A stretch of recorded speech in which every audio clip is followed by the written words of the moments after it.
ခိုင်ကြောက်ဖြူမျိုးကိုအပိသက်သိမ့်ပိုက်နိုင်တော့မယ်အခုအာရကတော်ရဲ့ထိုးစစ်အရှိန်ကြောင့်ကြောက်ဖြူမျိုးသိမ့်တဲ့ဘွဲကတော့မကြခင်မှာဏီကုန်းတံပတ်အဆုံးသတ်တော့မယ်လို့ရခိုင်အရေးလေးလာသူတွေကတော့တညီတညွတ်တဲ့ပြောဆိုလိုက်တာပါအခုလက်ရှိကြောက်ဖြူကမြေပြင်တိုက်ပွဲသတင်းတွေအရရဲ့ထိုးစစ်ကစစ်ကောင်စီရဲ့ရတက30နှစ်အနီးမှာချင်းကပ်ရောက်ရှိနေပြီးတော့ကြောက်ဖြူမျိုးပေါ်နဲ့ဆိုရင်10ကီလိုမီတာလောက်တာရှိတော့တယ်လို့လည်းပြောဆိုထားပါတယ်အခုရပိုင်းအတွင်းမှာပဲအာရကတော်ကရခိုင်ကတိုက်ပွဲတွေမှာဖမ်းဆီးရမိထားတဲ့စစ်ကောင်စီရဲ့စစ်သုံးပန်းတွေကိုအလုံးကြီးနဲ့ပြန်လွှတ်ပေးနေတာမို့လဲကြောက်ဖြူမှာရှိနေတဲ့စစ်ကောင်စီတပ်တွေကတော့အလံဖြူလေးတလင်းလွှဲလှုပ်ချင်နေကြပြီလို့လဲစေးလေးလာသူတွေကတော့ပြောဆိုထားပါတယ်စီရီယံဘိုးကြီးစီယွန်ကအခုကြောက်ဖြူတိုက်စစ်ကရကတာ30နှစ်အနီးကိုချင်းကပ်လာနေပါပြီကြောက်ဖြူမျိုးနဲ့ဆိုရင်10ကီလိုမီတာလောက်အကွာဝေးပဲရှိတော့တယ်ငယ်နိုင်ကိုလာရွှေတို့ကလည်းအာရကတော်ရဲ့စစ်သုံးပန်းစစ်လိုပေးတဲ့သတင်းတွေကြာ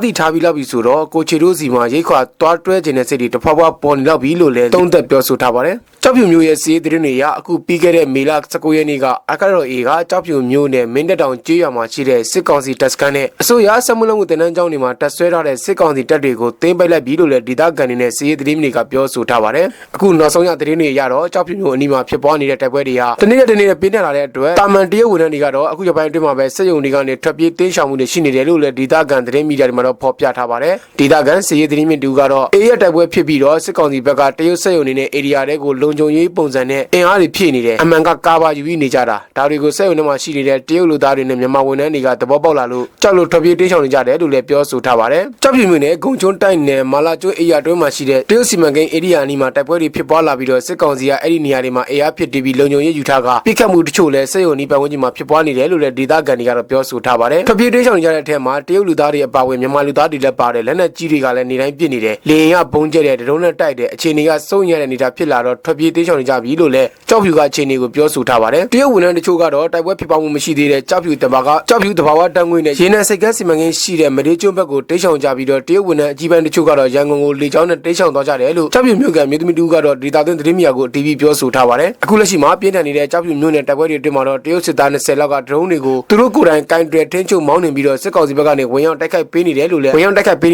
ဒေတာသွင်းသတင်းမီဒီယာမှာဖော်ပြထားပါတယ်မလာကျွန်းနာက OGD စက်ရုံနဲ့တစ်ပုတ်တောင်ကတညောင်ရီတက်မှာတရုတ်စစ်သား20လောက်ကဒရုန်းမောင်းပြီး A ကိုတိုက်ခိုက်နေပြီးရွာတွေကိုပုံကျက်နေတယ်လို့ဒေတာကန်သတင်းမီဒီယာတွေဖော်ပြထားပါတယ်ဒေတာကန်စီရီတင်းမြင့်သူကတော့မလာကျွန်းနာက OGD စက်ရုံနဲ့တစ်ပုတ်တောင်ကတညောင်ရီတက်မှာစစ်သား20လောက်ကဒရုန်းမောင်းပြီးတော့ A ကိုတိုက်ခိုက်တယ်ရွာတွေကိုပုံကျက်နေတယ်ရေတက်ကဗမာစစ်သားတွေကိုဒရုန်းမောင်းရဘူးလို့အတိအကျသတင်းရထားတယ်ဒရုန်းတွေကိုအနည်းပညာပိုင်းပိုကျွမ်းတဲ့တရုတ်စစ်သားတွေကိုယ်တိုင်မောင်းနေပြီးတော့ကြေးရွာတွေပုံကျက်နေတာလို့လည်းပြောဆိုထားပါတယ်အဲ့ဒီတရုတ်စစ်သားတွေကတော့စစ်ကောင်စီရဲ့တညောင်ရီရေတက်ဌာနချုပ်ကနေကြောက်ဖြူနေတဲ့ဂုံချုံတိုင်းနယ်မှာရှိတဲ့တရုတ်ဓာတ်အားဖြန့်ဖြူးရေးစက်ရုံ OGD နဲ့တစ်ပုတ်တောင်တိုင်းနယ်မှာရှိတဲ့တညောင်ရီရေတက်ဌာနချုပ်ကနေတရုတ်စစ်သားတွေကိုယ်တိုင်ဝင်ရောက်လာပြီးတော့ဒရုန်းတွေနဲ့တိုက်ခိုက်ပေးနေတာဖြစ်တယ်လို့လည်းဒေတာသွင်းသတင်းများတော့အတိအကျဖော်ပြထားပါတယ်ကြောက်ဖြူမြို့နယ်မင်းတပ်တောင်ကျေးရွာမှာရှိတဲ့စစ်ကောင်စီတပ်စခန်းနဲ့အစိုးရစက်မှုလက်မှုတင်နန်းကျောင်းတွေကိုတပ်ဆွဲထားတဲ့စစ်ကောင်စီတပ်တွေကို AA ရတိုက်ခိုက်သိမ်းမဲ့ပြီးတဲ့နောက်မှာတော့တရုတ်စစ်သားတွေကိုယ်တိုင်တိုက်ပွဲတင်းကိုပါဝင်လာတာဖြစ်တယ်လို့လည်းရခိုင်အရေးစောင့်ကြည့်သူတွေကတော့ပြောဆိုထားပါတယ်ရခိုင်စေးလျက်တူကတော့တရုတ်စစ်သားအယောက်20ခန်းကဒရုန်းတွေနဲ့စစ်ကောင်စီဘက်ကဝင်ရောက်စစ်ကူတပ်ပေးနေဆိုတဲ့သတင်းကတော့စစ်ကောင်စီတဲ့ဂုံဆရာတော့မဟုတ်ဘူးသူတို့ပြောနေတဲ့အချုပ်ချာအာဏာကိုပြည်ထီးနဲ့ထိဝင်ရောက်ပြီးတော့တရုတ်ကဖင်ချပြနေတဲ့သဘောလိုပဲပြောလို့ရတယ်ဂုံဆရာမဟုတ်ဘူးဂုံငယ်ဆရာအတိပဲတစ်ဆက်တည်းမှာပဲတရုတ်လူသမားတွေကလည်းထွက်ပြေးနေကြပြီဆိုတဲ့သတင်းတွေကြားနေရတယ်မဟုတ်တော့ညာသည့်အဝင်နဲ့ကြောက်ပြူစစ်ပွဲကတော့ဏီကုန်းချုပ်ဖို့ဥတီနေပြီစစ်ပွဲဆက်ရှင်ကလည်းတနေ့ပြင်းထန်ပြီးတော့အကဲပူလာနေပြီတရုတ်ရဲ့ခြေလန့်ကစစ်ကောင်စီနဲ့ပူးပေါင်းပြီး A ကိုတကယ်ပဲတိုက်ပြီးတော့စစ်ရေးဘက်ကနေအပြေရှာမလားဒါမှမဟုတ်ဆွေးနွေးလမ်းကြောင်းကနေ A ကိုတက်မှတ်ကအပြေရှာမလားလမ်းကြောင်းတစ်ခုလုံးကတော့တရုတ်ဆိုးရရဲ့တိုလီမိုလီဆွတ်ဖုတ်မှုအနားတက်မှာတိုးအဆုပ်လို့ပြနေတာကိုမြင်တွေ့ရတယ်အခုကြောက်ပြူတပွဲကတော့ဒီမုတ်တုံဦးကာလအတွင်းမှာပဲပွဲပြတ်သွားနိုင်မှာဆိုတာကတော့ဆက်လက်စောင့်ကြည့်ကြုံပဲရှိတယ်လို့လည်းသုံးသပ်ပြောဆိုထားပါတယ်